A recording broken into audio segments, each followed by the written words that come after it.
Hi everyone! Welcome to Silly Tech Reviews. So pag-uusapan natin ngayon guys yung launch ng Realme 3 last Tuesday. Ano ba yung naging highlight sa event na yun? At saka mamaya titingnan natin kung alin ba yung dapat nyong bilhin. Realme 3 o Redmi Note 7.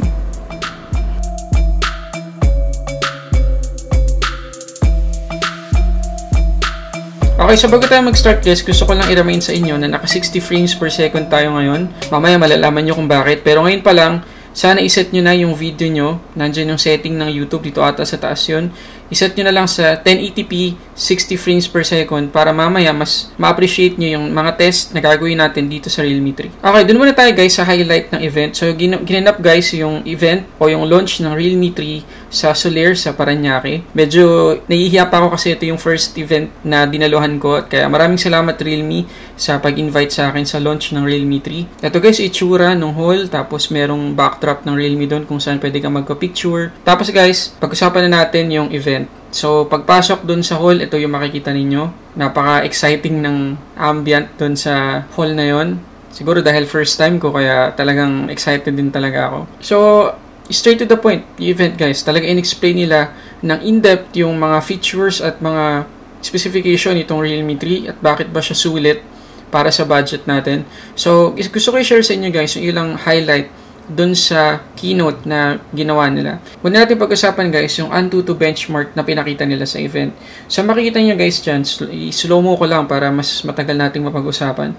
So makikita nyo guys na merong 5 brand ng phone dyan. So nandyan syempre yung Realme 3, yung brand X na malamang Xiaomi, brand H na Huawei obviously, brand V, baka Vivo yan, at saka yung brand A, Asus. Okay, makikita nyo guys dyan sa benchmark na talagang nasurpass ni Realme 3 yung 4 na device ngayon na sikat sa market. So, pag-usapan muna natin guys yung brand X ng malamang Xiaomi. So, ang gamit dyan ay si Snapdragon 636, tapos yung brand H Kirin 710, brand V 660, tsaka yung Asus o brand A 660. So, makikita nyo guys na yung dalawang Snapdragon 660 talagang nasurpass na Realme ng malayo-layo, ano? Tapos yung brand X nagamit yung ST636. Yun yung pinakamababang score. Malamang, kasi ST636 lang yun guys. Bakit hindi ginawa na ding SD660 yung dun sa brand X, which is Xiaomi? Dahil ba, mas maganda yung optimization ni Xiaomi sa SD660, kaya matatalo niya si Realme? Hindi natin alam. Pero dito sa benchmark na pinakita nila guys, pakita ko ulit sa inyo ngayon. Obvious na talagang nangunguna sa Antutu benchmark sa price point na to, si Realme 3. Okay, sunod guys, nandyan din syempre yung Geekbench 4 benchmark. So, yung yellow lines na makikita nyo, yan yung multi-core score. Tapos yung orange dun sa baba ng yellow lines ay yung single core score. So, makikita nyo guys na medyo mababa ni score dito ng Realme. Actually, siya na yung pinakamababa dito. Pwede na lang dun sa single core. So, medyo mataas pa rin siya kumpara dun sa brand X o sa Xiaomi. So, magkakaroon tayo guys ng idea na kayang sumabay ni Realme 3 sa iba pang sikat na mid-range phones ngayon na nandun sa mid-range price point. Okay, sunod guys, yung gaming performance. So, makikita nyo guys dyan na meron silang 3 games na tinest. Nandyan yung PUBG, Mobile Legends, tsaka Arena of Valor. Yung Mobile Legends tsaka PUBG guys ay merong frame rate na 29.4. Tapos yung Arena of Valor nakuha ni Realme 3 ng 52.9 frames per second. So talagang napaka-smooth guys ng experience kahit sa mga ganito kabibigat na laro. Kaya talagang sumabay ni Realme 3 sa mga mabibigat na games ngayon. Pero guys, kung titingnan nyo mabuti, yung brand X, same lang sila ng performance. Paalala ko lang, SD636 yung brand X. Ngayon, sasabihin ko na kung bakit tayo naka 60 frames per second ngayon dito sa video nito guys. Kasi meron nag-suggest, maganda yung suggestion guys dun sa comment section, dun sa Realme 3 na full unboxing yung review ko, na kung magte-test daw tayo ng game, para ma-feel nyo din yung smoothness ng game, dapat naka 60 frames per second tayo. So, yun yung ginawa ko ngayon. So, ngayon, magka-test tayo ng game.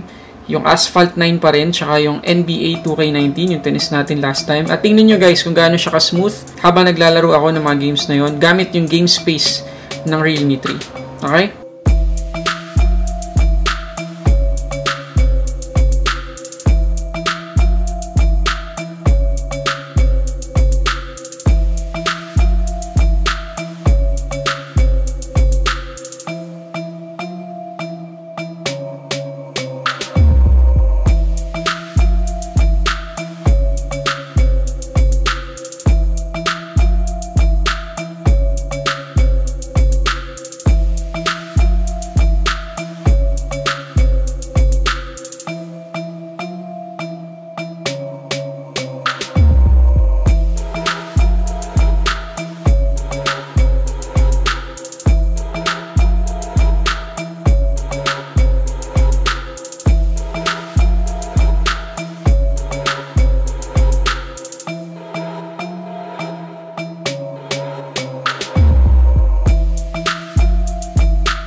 kumusta guys? Na-feel nyo ba yung smoothness ng game ng Asphalt tsaka yung NBA 2K19? Tandaan nyo guys, hindi lang yun basta-basta games. Naka-high setting sila at saka talagang gagamitin ng games na yun guys, yung GPU performance ng Realme 3. Pero nakita natin, wala tayong frame drops na nakita. Ewan ko lang kung napansin nyo yun guys, pero talagang sobrang smooth ng gaming experience dito sa Realme 3. Okay, sunod na pinakita guys, doon sa event, na ito daw Realme 3 ay may access sa Camera 2 API. Kasi ang ibig sabihin yan, pwede tayong mag-install ng Gcam dito sa Realme 3. At para patunayan yan guys, in-install ko na.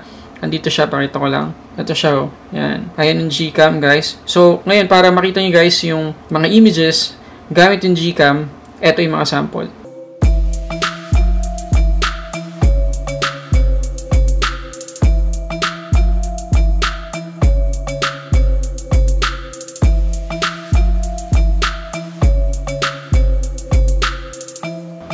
At pinag-uusapan na lang din natin guys yung camera. Gusto ko pa ipakita sa inyo guys yung talagang kinabiliban ko dito sa Realme 3. Ito yung tinatawag nilang Nightscape. Napakita ko na rin sa inyo nito briefly last video. Ginagawa ni Realme dito guys yung madilim o low light environment na shot. Papaliwanagin niya guys. So para mas maintindihan nyo ito, tingnan nyo na lang.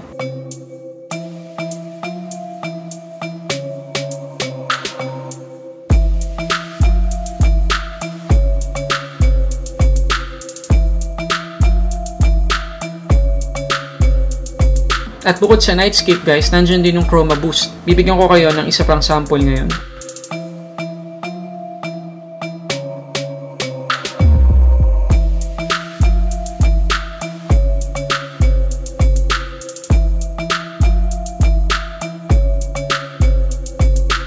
At alam nyo ba guys, dun sa event, in-announce, binanggit dun guys sa launch ng Realme 3 na yung bootloader guys ni Realme 3 ay unlocked na. So, ibig sabihin guys, sa mga nakakaalam na naman, nakakaintindi ng tungkol sa bootloader, in the future, pwede tayo mag-install dito ng mga custom ROM ng sobrang dali. Yun pa isang benefits nito ni Realme 3, lalo na sa mga developer. At ang pinaka-highlight guys ng Realme 3 launch, syempre yung price. Talagang hinuli nila yung price guys. Ito yung price. So, yung kanyang 4GB, 64GB variant, ay merong price na 9,990. Yung kanyang 3GB, 64GB ay 7,990. At yung kanyang 3GB, 32GB, 6,290. At dahil nagstay kayo guys sa gitna ng video na to, meron ako ibibigay sa inyo ng mga promo code ng Shopee para kapag bibili kayo guys ng Realme 3, magamit nyo, meron kayong 10% off dun sa price. So, paunahan na lang guys sa paggamit ng code na to kasi one time use lang to. Free lang to, binigay nila dun sa event. Hindi ko naman gagamitin. So, bigay ko na lang sa inyo. Okay, ready na kayo guys. I-post nyo na lang yung video. Okay, 1, 2, 3. Okay, so sana magamit nyo yung code na yun guys. Okay ngayon guys, pag-usapan natin, ano ba dapat mong bilhin? Redmi Note 7 o Realme 3? Ngayon guys, i-explain ko lang kung ano yung opinion ko. Okay? Kasi magkakaiba tayo guys ng gusto sa isang phone, magkakaiba tayo ng preference sa isang phone, at syempre magkakaiba tayo ng budget sa isang phone na gusto nating bilhin. So, ibibase ko lang tong opinion ko sa naobserbahan ko sa Realme 3, sa Redmi Note 7, at syempre din sa lifestyle ko. Okay, number 1 guys. Si Realme 3 ay meron lang 720p resolution. Hindi pa siya Full HD. So, kung issue sa'yo guys, yung display na yan, which is sa akin hindi. Kasi makikita nyo naman, napakalinaw ng screen ni Realme 3 kahit outdoor. Realme 3 yung piliin mo guys kasi malaki matitipid mo sa presyo. At saka yung 720p yung resolution guys, nakatulong pa para mas lalong bumilis yung performance ni Realme 3. Kasi konting pixels lang yung pinaprocess ni Helio P60 sa Realme 3. Number 2, gaming performance, which is yung pinaka-peak ng performance ng isang phone. Para sa akin guys, pantay lang sila. Kahit MediaTek to guys, alam naman natin lahat, no? Aminin man natin o hindi, medyo hindi tayo masyadong believe sa MediaTek. Pero iba na ngayon guys, iba na talaga yung narating ng MediaTek. At kahit ako guys, iniiwasan ko talaga noon yung MediaTek processors sa isang phone. Kapag MediaTek, ayoko na. Pero nagbago talaga dahil dito sa Realme 3. Kasi nakita nyo naman guys, fully optimized na yung MediaTek processors ngayon, lalo na yung P60 tsaka P70. Sadly, hindi lang tayo nakakuha ng P70 kasi sa India lang meron. Pero kahit P60 lang guys, makikita nyo naman at nakita nyo naman doon sa test na ginawa natin na napaka-smooth ng Realme 3 pagdating sa games. So, kung gaming performance ang habol mo, wala kang magiging mali kung Redmi Note 7 o Realme 3 yung pipiliin mo. Pero kung gusto mo makatipid, dito ka na sa Realme 3. Okay, number 3, guys, variant. Okay, kung hindi issue sa'yo ang 64GB lang na internal storage, dito ka na kay Realme 3. Kasi yung Redmi Note 7, meron siyang 128GB. Kung kulang talaga sa'yo, guys, yung 64GB, doon ka na lang kay Redmi Note 7. Madami kang magagawa doon kasi 128GB. So, overall, guys, para sa akin, mas angat sa akin, no, based sa experience ko, based sa pangangailangan ko, at based sa gusto ko sa isang phone, lamang sa akin si Realme 3, guys. Hindi ko pipiliin sa Redmi Note 7 kung ako lang yung bibili ng phone. Pero syempre, depende pa rin sa inyo. Share ko lang kung ano yung preference ko kung ako yung bibili ngayon ng mid-range phone. Kasi na-enjoy ko talaga, guys, yung paggamit dito sa Realme 3. Okay, so sana nakatulong tong video na to, guys. Sana hindi kayo naguluhan dun sa mga explanation ko. At sana na-enjoy nyo rin yung pinakita kong launch ng Realme 3 kahit konti lang. At sana hindi ito yung first and last na event na dadaluhan ng Solitech Reviews, guys, na phone launch. Sana marami pa. So, yung ibang phone manufacturer dyan, ako po ay naghihintay lang sa inyo.